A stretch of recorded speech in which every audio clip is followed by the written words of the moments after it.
Existen jugadores históricos y existen entrenadores históricos. Y un cierto holandés logró ser ambas cosas. Por eso, en este video, conocerás la historia completa de Johan Cruyff, una de las mentes más brillantes de todos los tiempos del fútbol. Origen: Hendrik Johannes Cruyff, más conocido como Johan Cruyff, nació en Ámsterdam, en Holanda, en abril de 1947. Desde pequeño, su vida estuvo conectada al Ajax. Su madre, Petronella, trabajaba en el club desde que él era niño, y su padre, Hermanus, tenía una tienda de abarrotes donde suministraba frutas, legumbres y vegetales para el Ajax. El joven Cruyff era de esos chicos que se la pasaban jugando fútbol en la calle. En ese contexto, fue identificado por primera vez y terminó entrando al club Ajax.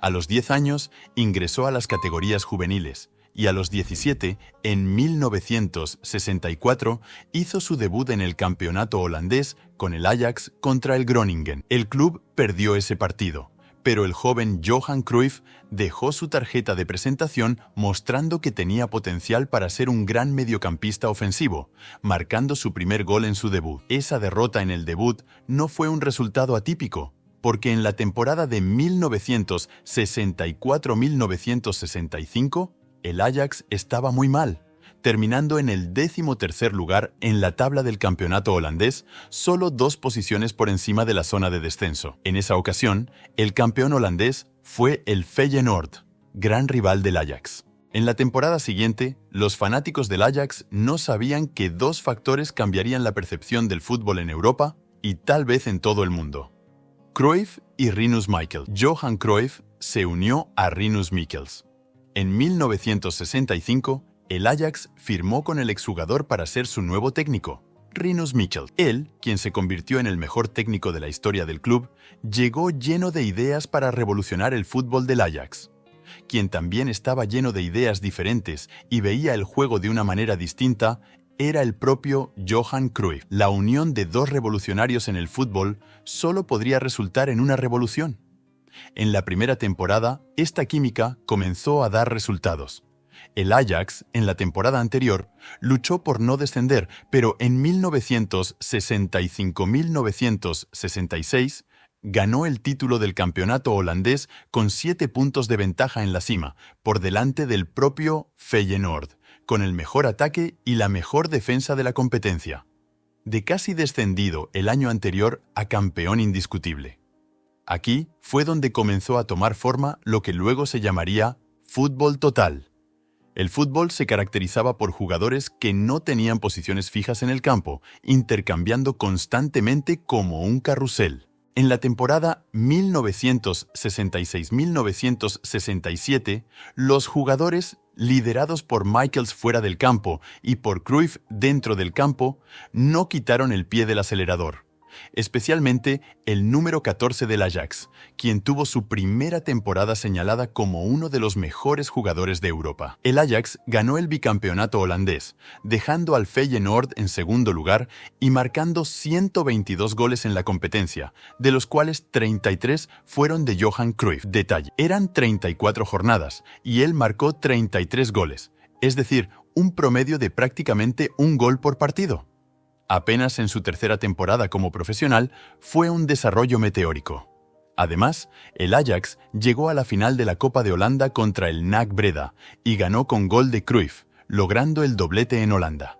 Esto fue solo el aperitivo de lo que estaba por venir en la carrera de este monstruo. En la temporada siguiente, 1967-1968, el Ajax continuó su dominio en suelo holandés y ganó el tricampeonato, con Cruyff siendo subgoleador con 26 goles. El dominio en Holanda estaba consolidado. Aquel Ajax necesitaba mirar más allá del territorio nacional. El Ajax quería Europa. Por tercera temporada consecutiva, Cruyff marcaba goles de forma increíble en el campeonato holandés. Fueron 25 en la temporada 1968-1969. Pero hubo una gran frustración. El Ajax comenzó a buscar el título europeo, pero perdió el título holandés ante el Feyenoord. En la Copa de Campeones, hoy conocida como Champions League, el Ajax enfrentó al Benfica en los cuartos de final. El Benfica estaba en una fase sensacional, liderado por Eusebio, la Pantera Negra. El enfrentamiento fue tan equilibrado que necesitaron 3 partidos para decidir. En esa época no había tanda de penaltis ni gol de visitante. El desempate se hacía en un partido extra. En los 3 partidos, Cruyff marcó 3 goles y ayudó al Ajax a avanzar, eliminando al Benfica. En la semifinal, el Ajax enfrentó al Spartak Trnava y pasó a la final, pero enfrentó a un equipo más experimentado y rodado, el Milan, que ganó la final por 4-1 en 1969. Para completar la frustración, en la temporada siguiente, 1969-1970, el Feyenoord, que había ganado el campeonato holandés, se convirtió en el primer club holandés en ganar la Champions League de la época. A pesar de ser campeón nuevamente con el Ajax, el 4º título holandés de su carrera, Cruyff guardaba esas frustraciones como combustible para lo que vendría en la década de los 70, marcada como la mejor década del número 14. La historia de cómo Cruyff comenzó a usar la camiseta 14 es bastante curiosa y simple. Estuvo un tiempo sin jugar y usaba la 9. Cuando regresó, la 9 ya tenía dueño, así que eligió la 14 y nunca más la dejó. Por accidente, se convirtió en su marca registrada. Fútbol total. En la temporada 1970-1971, el Ajax estaba nuevamente en la Champions League por haber ganado el campeonato holandés. Cruyff lideraba un equipo con un sabor amargo en la boca y no quería dejar que el Feyenoord fuera el único club holandés campeón de la Liga de Campeones. A pesar de las disparidades económicas, Cruyff nunca tuvo miedo de enfrentar a equipos más fuertes y ricos, creyendo que los jugadores deciden en el campo, con la pelota. Una de sus frases históricas dice: ¿por qué no puedes vencer a un club más rico? Nunca he visto una maleta de dinero marcar un gol. En la temporada 1970-1971, la fase eliminatoria puso al Ajax contra el Celtic y el Atlético de Madrid, pero no tuvieron dificultades para llegar a la final contra el Panathinaikos, entrenado por el legendario Ferenc Puskás, pero no había leyenda que pudiera detener al Ajax de Cruyff. El Ajax ganó la final por 2-0, conquistando su primera Champions League. Este título significó que el sabor amargo de que el Feyenoord fuera el único club holandés campeón europeo duró solo un año. Para coronar aún más el año de 1971, Cruyff fue elegido el Balón de Oro por la revista France Football, convirtiéndose en el primer jugador holandés en ganar este honor. Pero si crees que Cruyff y sus compañeros se fueron a la playa a relajarse, estás muy equivocado. El Ajax quería más. Querían unificar los títulos del campeonato holandés y de la Champions League en la misma temporada. Y por eso, incluso decidieron no participar en el Intercontinental, no enfrentando al campeón de la Libertadores. En la temporada 1971-1972, Rinus Michels, el responsable de la revolución del Ajax y del primer título europeo, decidió finalizar su carrera en el Ajax y fue a entrenar al Barcelona. El rumano Stefan Kovacs asumió el mando del Ajax y no dejó caer la pelota. El fútbol total estaba arraigado en la cultura del Ajax. Y aunque Rinus Michels ya no estaba, Cruyff aún estaba allí. Y él era como una extensión del técnico dentro del campo, orientaba a sus compañeros e instruía sobre cómo debían comportarse y moverse dentro de ese esquema, dando indicios de que sería un buen técnico, ¿no? Cruyff se estaba consolidando como el mejor jugador de fútbol europeo, un trono que había quedado vacante por generaciones como la de Di Stéfano, del Real Madrid, y Eusebio, del Benfica. En el campo, Johan Cruyff vestía la camiseta 14, un número que tal vez fue perfecto para él. Otros números se han estereotipado con el tiempo. El 9 como delantero centro, el 10 como armador. Cruyff no era nada de eso. Él era todo junto. Era imposible ponerlo en una caja y definir exactamente cuál era su posición o función dentro del campo.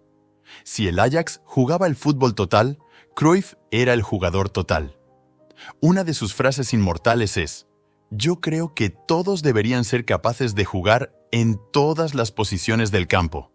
Por eso es tan importante que todos escuchen durante las instrucciones tácticas. El extremo izquierdo no puede dormirse cuando el entrenador habla sobre el lateral derecho. Cruyff seguía esto al pie de la letra. Partiendo de una posición más central en el campo, era capaz de armar el juego y dar instrucciones a sus compañeros. Cuando llegaba al frente, no decepcionaba, con números asombrosos de goles en su carrera. Era mediocampista y delantero. Podría ser considerado un mediapunta, pero también un centrodelantero. Cuando la France Football eligió el Dream Team, el mejor equipo de la historia del fútbol, Cruyff fue elegido como centrodelantero en el segundo mejor equipo. No era un jugador muy alto, con 1,78 m, pero tenía piernas largas y velocidad. Su principal característica era la explosión, la facilidad para cambiar de dirección, driblar y controlar el balón con tranquilidad. Apreciaba el juego bonito tanto a nivel de equipo como a nivel individual. Era un showman que disfrutaba humillando a los defensores con sus habilidades. Creó su propia marca personal, así como Ronaldinho con los elásticos y Neymar con la carretilla. Cruyff comenzó a usar el regate de espaldas, un movimiento tan icónico que ganó el apodo de Cruyff Turn o Giro de Cruyff. Se convirtió en un símbolo de él, y hasta hoy no vemos a muchos jugadores usando ese regate. En el contexto de la afirmación del Ajax y de Cruyff a nivel europeo y mundial, en la temporada 1970-1971-1972, los rivales del Ajax fueron completamente superados. El número 14 fue el máximo goleador de la Champions League con 5 goles, y le dio el bicampeonato europeo al Ajax, derrotando al Inter de Milán en la final por 2-0 con 2 goles de Cruyff. La final se jugó en Rotterdam, ciudad del Feyenoord, el gran rival del Ajax en esa época.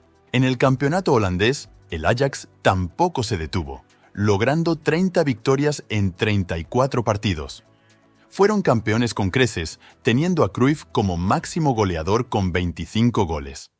Para finalizar, el club de Ámsterdam también ganó la Copa de Holanda, logrando un triplete histórico, en lo que fue el mejor año de todos los tiempos para el Ajax. Faltaba una cosa: el Mundial de Clubes. En 1972, el Ajax fue a Argentina para enfrentar al Independiente por la Intercontinental y ganó, siendo consagrado campeón del mundo. En esa época, el Ajax estaba en la cima del planeta, ganando todo lo que disputaban. Llegaron a la temporada 1972-1973 completamente consolidados y reconocidos como el mejor equipo en actividad, con Cruyff altamente considerado como el mejor jugador del planeta. En el campeonato holandés fueron campeones nuevamente, con más de 100 goles marcados. El verdadero desafío sería el tercer campeonato consecutivo de la Champions League. En los cuartos de final, eliminaron al Bayern de Múnich, que luego del Ajax se convertiría en el equipo más fuerte de Europa.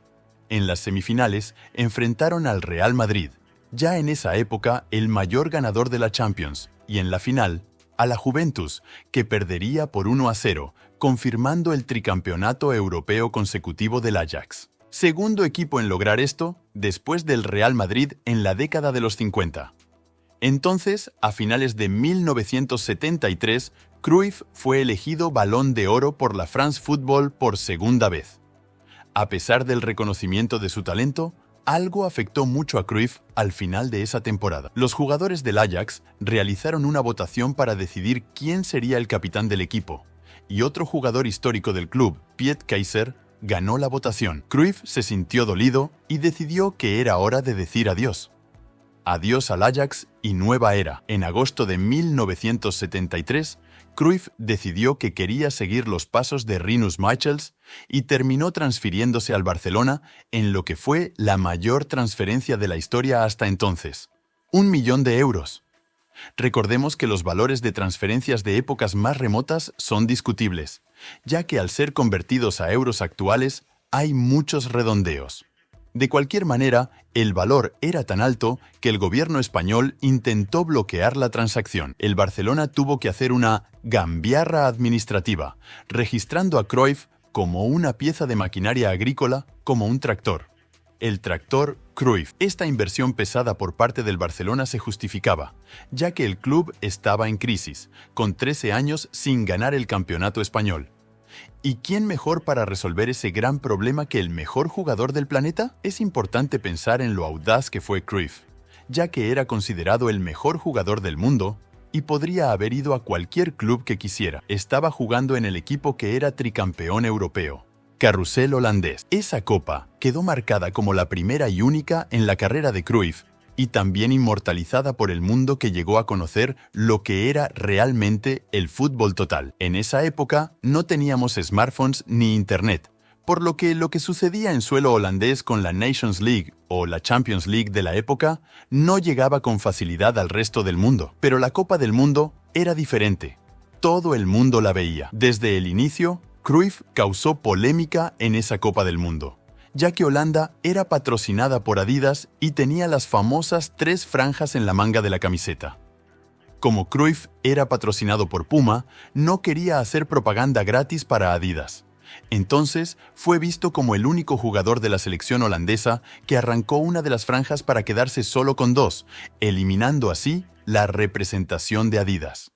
Incluso llegó a amenazar con no jugar el torneo, siendo que él era la gran estrella, el gran crack, ya que Pelé en esa época se había negado a participar. La solución encontrada para Cruyff fue arrancar una de las franjas, generando imágenes icónicas de él jugando con solo 2 franjas, mientras todos los demás tenían 3. ¿Imaginas si eso ocurriera hoy en día? ¿Cuántas camisetas mutiladas tendríamos en el campo? A pesar de la polémica, todo valió la pena. Esa fue la Copa del Carrusel holandés, con los jugadores de camiseta naranja alternando sus posiciones y jugando un fútbol intenso. La Holanda del fútbol total aplastó a sus adversarios, incluyendo a Brasil y Argentina, en enfrentamientos en los que Cruyff marcó goles, llevando a Holanda a la final de la Copa del Mundo en su primera participación en el torneo. Para su mala suerte, el adversario en la final era Alemania Occidental, que tenía como base al Bayern de Múnich, que sería tricampeón de la Champions entre 1974 y 1976, con jugadores excepcionales como Sepp Maier, el portero, y Franz Beckenbauer. En esa final, Holanda perdió de remontada contra Alemania, resultando en la mayor derrota de la carrera de Cruyff. Aún así, la derrota ha sido más recordada hoy en día que la victoria de Alemania, ya que el fútbol encantador de Holanda marcó generaciones, algo que muchas veces una victoria pragmática no es capaz de lograr. A pesar del subcampeonato mundial en 1974, Cruyff fue elegido por tercera vez el Balón de Oro por la revista France Football, convirtiéndose en el mayor ganador del premio en esa época. Declive del fútbol total. Los años siguientes marcaron el declive de Cruyff. Continuó en el Barcelona, pero sin el protagonismo y la genialidad de años anteriores. Durante su paso por el Barça, solo consiguió un título más, la Copa del Rey en 1977-1978. Ese año de 1978 era año de Copa del Mundo, pero Cruyff decidió no participar y nunca más vistió la camiseta de la selección holandesa. Solo revelaría el motivo 32 años después, en 2010, cuando dijo que en esa época su familia sufrió un asalto en Barcelona y sus familiares corrieron peligro de vida. Después de eso, no pudo enfocarse en el fútbol con la tranquilidad necesaria para jugar una Copa del Mundo. Otra cosa que molestaba a Cruyff era la violencia que sentía en el campeonato español. Muchas veces era cazado en el campo, recibiendo golpes. En 1978 decidió poner fin a su paso por el Barcelona y se retiró como jugador de fútbol. Sin embargo, esa no sería la última vez que veríamos a Cruyff en el campo. Se metió en inversiones y terminó en manos de algunos estafadores que le robaron gran parte de su dinero. Sin dinero, vio la oportunidad de jugar en el fútbol de Estados Unidos. Volvió a jugar y reeditó la dupla con Rinus Michels, esta vez en Los Ángeles Aztecs. En Estados Unidos fue considerado el MVP, el jugador más valioso de la liga en esa época. Más tarde, también jugó un poco para los Washington Diplomats. Cruyff tuvo un problema de lesión en 1981 y se decía que no le gustaban los campos de césped artificial, comunes en Estados Unidos. Entonces, pasó por algunos clubes en esta etapa final de su carrera, incluyendo negociaciones con el Leicester, pero terminó yendo al Levante, en España. En el Levante, las cosas no salieron bien y solo jugó 10 partidos antes de decidir cumplir con el dicho de «el buen hijo a su casa regresa». Cruyff volvió al Ajax en 1981 con la idea de hacer una última danza. Su personalidad inquieta y revolucionaria generó un poco de caos en esta etapa final de su carrera.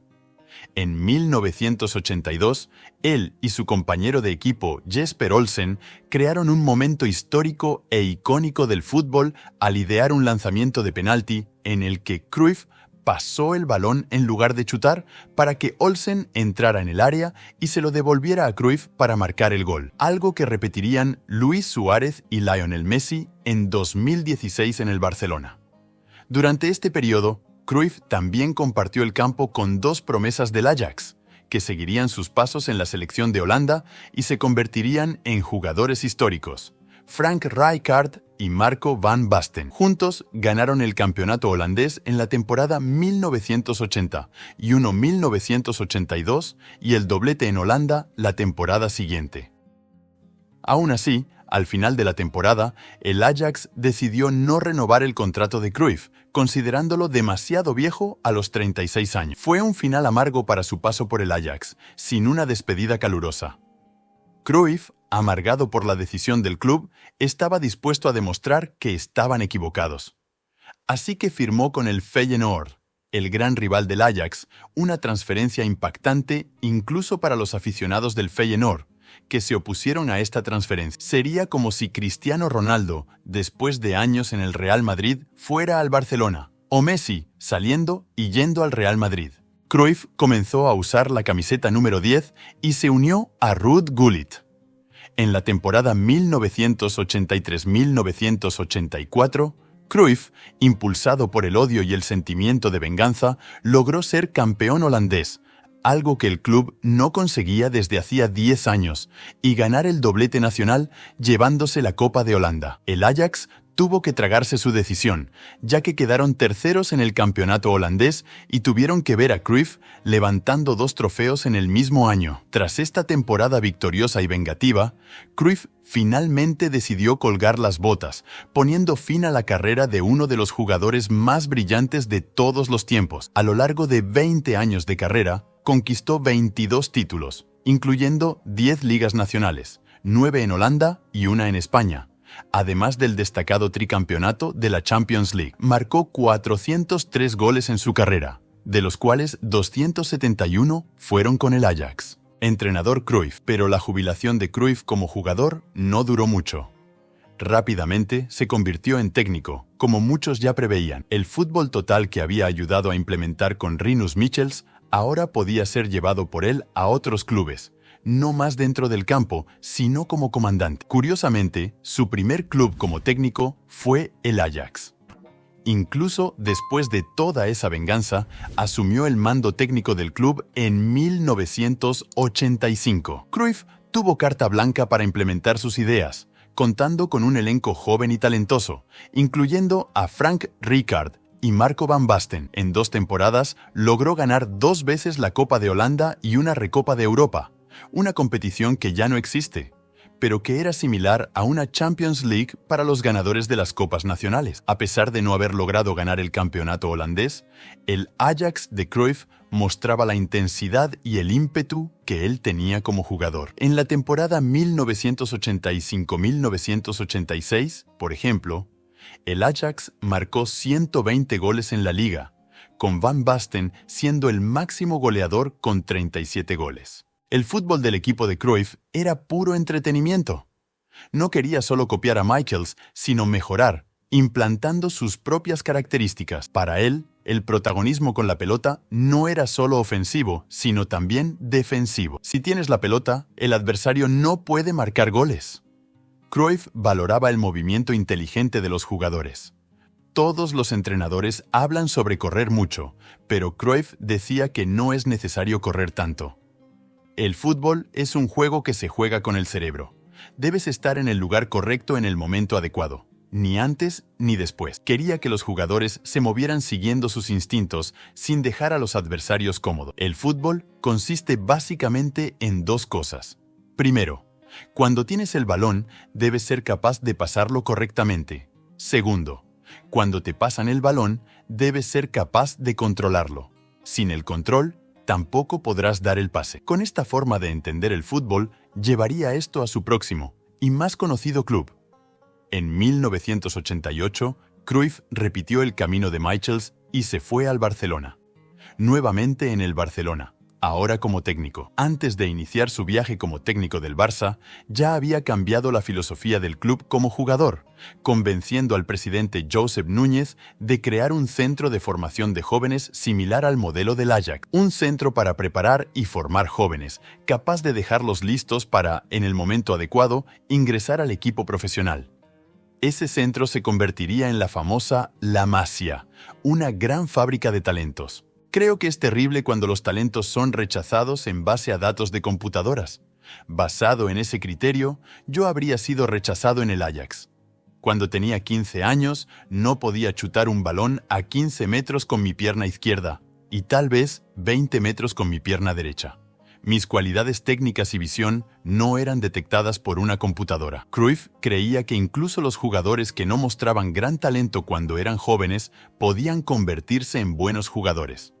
Para él, decretar que un jugador adolescente no es lo suficientemente bueno era un error. Y mucho del fútbol hoy en día es así.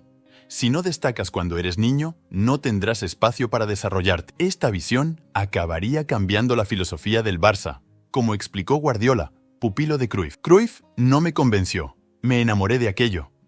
Cuando decía que jugaste bien, decía, ven a mi oficina y veamos el partido. La primera vez que entró en contacto conmigo, dijo que jugué más lento que su abuela.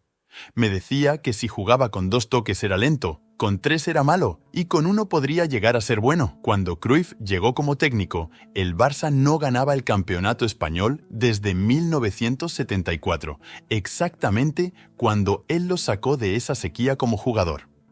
Además, el Real Madrid dominaba el escenario español. El Real Madrid venía de una impresionante racha de títulos españoles, con el equipo que quedó marcado en la historia del club, ¿verdad?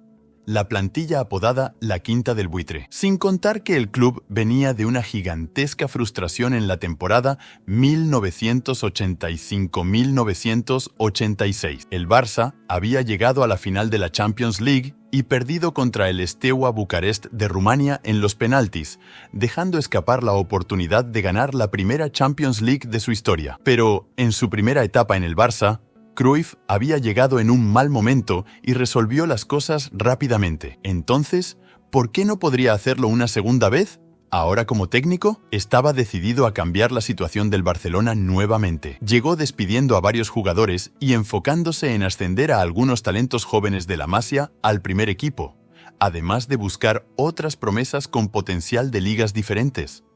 Poco a poco, fue formando una base que sucedería a ese dominio español del Real Madrid. De inmediato, logró darle un respiro en la Liga Española, siendo subcampeón en 1988-1989 y tercero en 1989-1990, consiguiendo además 2 títulos, la Recopa de Europa y la Copa del Rey en 1990, que fue especial por haber sido ganada justamente contra el Real Madrid.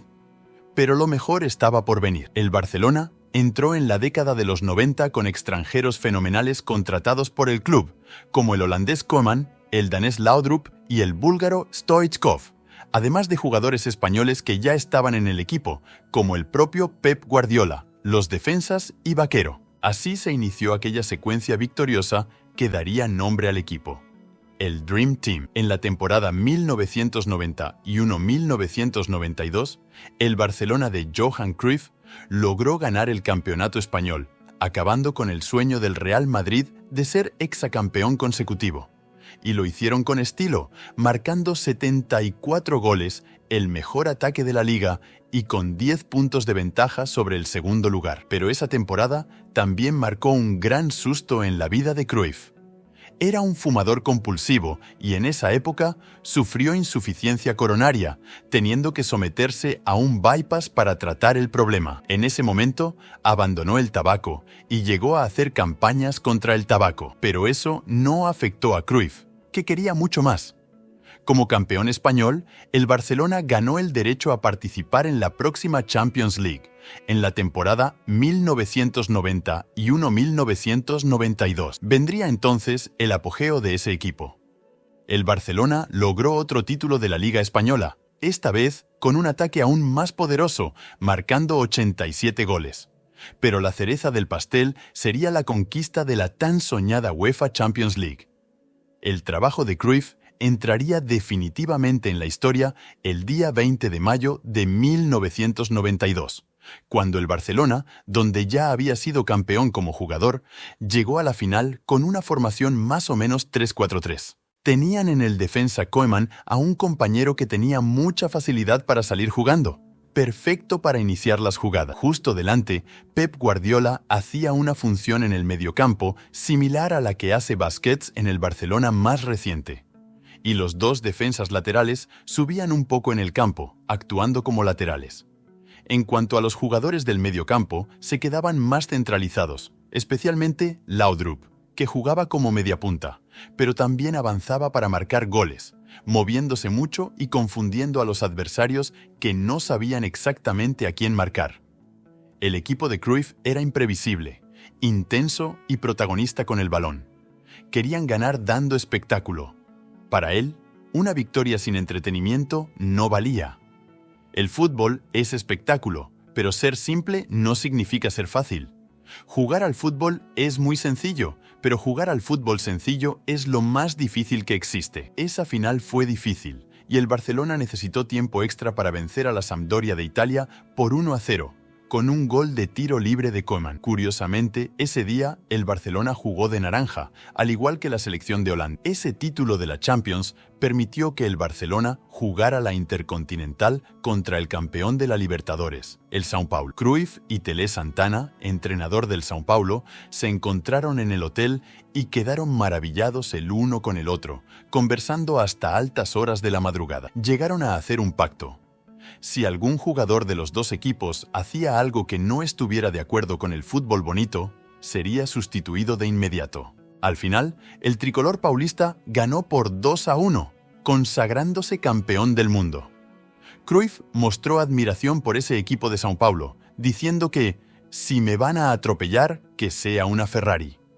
En 1992 y 1993, el Barcelona volvió a ganar el campeonato español y, en la temporada siguiente, trajeron a Romario, el mejor delantero del mundo en esa época. Con Romario en el equipo, en 1994 vino el tetracampeonato consecutivo en España, con Romario marcando 30 goles y siendo el máximo goleador de la liga.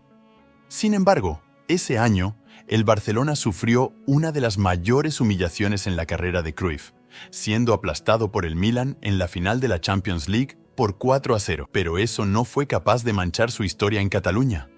Ese fue el comienzo del fin de la era Cruyff en el Barcelona. En la temporada 1994-1995, el Barça perdió a algunos jugadores importantes, como Laudrup y Romario, quien tuvo desacuerdos con Cruyff.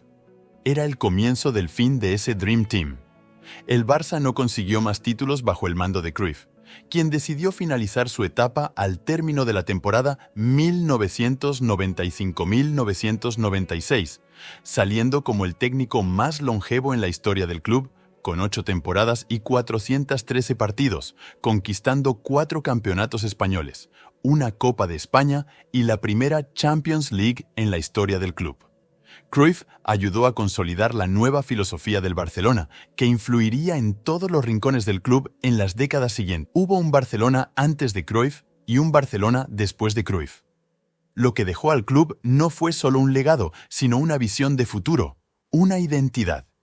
Pep Guardiola, que se convirtió en un entrenador fantástico y discípulo de Cruyff, lo resumió bien. Cruyff pintó la capilla, y desde entonces todos los entrenadores del Barcelona meramente la restauraron o mejoraron. Lo que hizo Cruyff va más allá del Barcelona. Ajax y Holanda revolucionó toda una forma de jugar al fútbol. Uno de los más grandes de todos los tiempos del fútbol. Fin de Cruyff. Después de finalizar su carrera como entrenador, Cruyff asumió funciones que demandaban menos de él, pues su salud estaba frágil. Se convirtió en comentarista de fútbol y pasó por cargos directivos en el Ajax, el Barcelona y la selección de Holanda, actuando más tras bambalinas. Pudo ver cómo las filosofías que ayudó a implementar en el Ajax y el Barcelona dieron frutos. Ambos equipos ganaron la Champions League en las eras post-Cruyff, apostando mucho por talentos de la cantera, y hasta hoy son reconocidos por ser grandes formadores de nuevos atletas. A lo largo de los años, Cruyff fue ampliamente reconocido con una serie de honores y premios. Fue elegido por la FIFA y la IFFHS como el segundo mejor jugador del siglo XX, solo detrás de Pelé. Fue incluido por France Football en el segundo Dream Team de todos los tiempos, perdiendo un lugar solo ante Ronaldo Fenómeno en el primer equipo. Ganó el premio Laureus del deporte mundial en 2006, otorgado a deportistas por su significativa contribución a sus modalidades, y se inmortalizó en el fútbol. La figura de Cruyff quedó para siempre. Lamentablemente, su larga adicción al cigarrillo terminó cobrándole su precio. En 2015 fue diagnosticado con cáncer de pulmón y, a pesar de la dura batalla, no pudo vencerlo.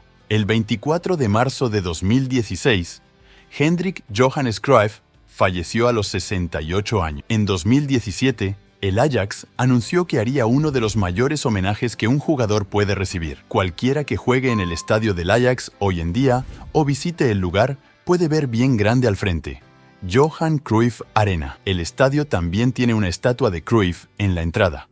En 2019, el Barcelona inauguró una nueva estructura, un estadio para ser la casa de los jóvenes jugadores de las categorías inferiores y del espectacular equipo femenino. Este nuevo estadio recibió el nombre de Estadio Johan Cruyff, en homenaje al hombre que cambió para siempre la historia del Barcelona. Y, aún años después de su retiro y su muerte, sigue siendo una referencia en la actualidad. Después de todo, la huella que dejó será inolvidable. El icónico número 14, que revolucionó no solo como jugador, sino también como entrenador. Eterno crack, Johan Cruyff. Fue una historia fantástica y un video increíble. Y si quieren otros videos de cracks, leyendas que marcaron el fútbol, solo dejen sus nombres en los comentarios. Ahora mismo está apareciendo en su pantalla un video muy bueno que muestra la España del tiki-taka, toda su historia de glorias y legado. Y sin duda, se inspiró y tuvo la influencia de Cruyff. Vale la pena verlo y no olviden suscribirse al canal. Que Dios te bendiga, amigo.